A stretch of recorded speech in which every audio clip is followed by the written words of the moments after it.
What's up guys? So today I'm going to be showing you how to do my favorite Instagram post, which is the drone boomerang. So you want to do a drone boomerang like you've just seen me there in the Swiss Alps. It's very simple to do. Now I'm going to show you how to do this from scratch. So we're going to delete all of this. Let's drag this onto the timeline. Find the bit. Right, there we go. There's the start, there's the end. So we get the bit that we want to start on. Let's say about here. Click on the timeline, Control B to cut it. Delete off the section we don't want. Check everything's okay. When we get to the end, we want to slow down a bit. So let's say about here.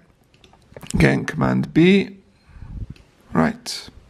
The bit in the middle is the bit we want to go super fast. So we click on this, click on the clock here, fast.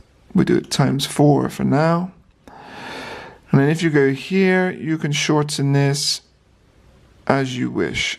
So you want it right down. You want the whole clip to be no more than 3 seconds long, really. So let's bring this down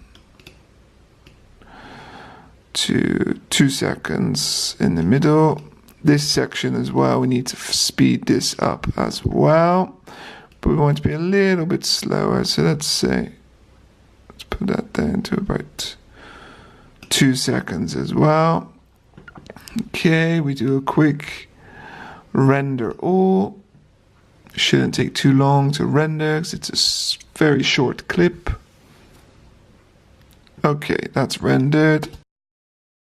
Okay, that's a little bit too long on the slowing down bit. We're going to just shorten that a bit more. Okay, I think that's about right. Slow it down. Et voila. Okay. Now, what you need to do is select all of this. Right click. New compound click. Okay. Select this. Command copy. Command V for paste. Delete off the section in the middle. So now we have 2. On the second one, you click on the clip, you click on the clock, and you go down to reverse clip. And we reverse it. Again, we're going to quickly render all. And that's rendered. Let's check it out now. Out it goes. Slows down and back in. And stop. Now don't forget, when you upload this to Instagram, it will continuously loop it, so it'll go out and in, and it'll look fantastic. Another tip is when you're actually filming with your drone, very important to not move the gimbal too much. You really want to just get the camera on you, press record, push the 2 sticks of the control just backwards and upwards, and fly straight up and backwards without moving the gimbal of the camera, because one small move will result in a very big shock on the screen, because we're going to speed it up. So really don't move the gimbal at all, and then you'll have a nice smooth drone clip like this. Okay, that's that done. So let's finish it off now though. What I always do is I go to my titles and I put an adjustment layer on. So you take your adjustment layer and you put it on your timeline, shorten it down. If we hold Shift Z, we put all that on the timeline, it's easier to see. On the adjustment layer, we're going to just change the color grading a little bit here. So click on the adjustment layer. In my effects tab, if I go down and I search for what I call MLUT, this is what I use for my LUTs. I'm going to drop that onto my adjustment layer. Click on the adjustment layer. On the top right, we click on the little film section, and in my MLUT library, here I'm going to use, let's have a look at dramatic. We click on it, it makes it a much nicer blue. Or we could use Cold War, it's a bit darker. Let's try Frontier now. What about Startlin? No, very faded out. I like Dramatic. It gives a nice blue sky. So we're going to keep Dramatic. Press OK. Excellent. That's all done now. Last thing we want to do, we want to add a little bit of music. I took 50 Cent and Candy Shop. We'll put that on the bottom. This is instrumental version as well, which is better. Let's just cut the beginning bit off because there's no sound on that bit. Put that on there. Cut it off on the end.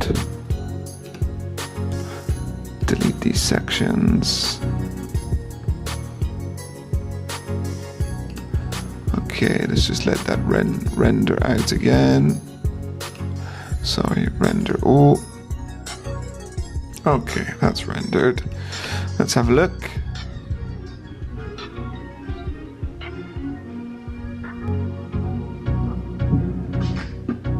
Excellent. Right, now it's time to export it. So, top right on the share button, master file. And you just click on settings. I always put it on the H.264 better quality. We leave the resolution like this. With the resolution like this, you're gonna have a widescreen view on Instagram. If you wanted it to be fitting in the whole screen of the telephone on Instagram, then when you start your new project on Final Cut Pro, you do need to do a custom resolution of 900 by 1600. And that will fit the whole video in the full screen on the telephone on Instagram, which is a bit nicer, but you do lose the quality. At least this way, we still are retaining some of the HD quality image, which I find is much nicer. Then you just click next, put in your title and save. That's it for this week, guys. Thank you very much for watching. Happy boomeranging. If you do any boomerang videos, tag me on Instagram and I'd love to see your work. Until next time, peace.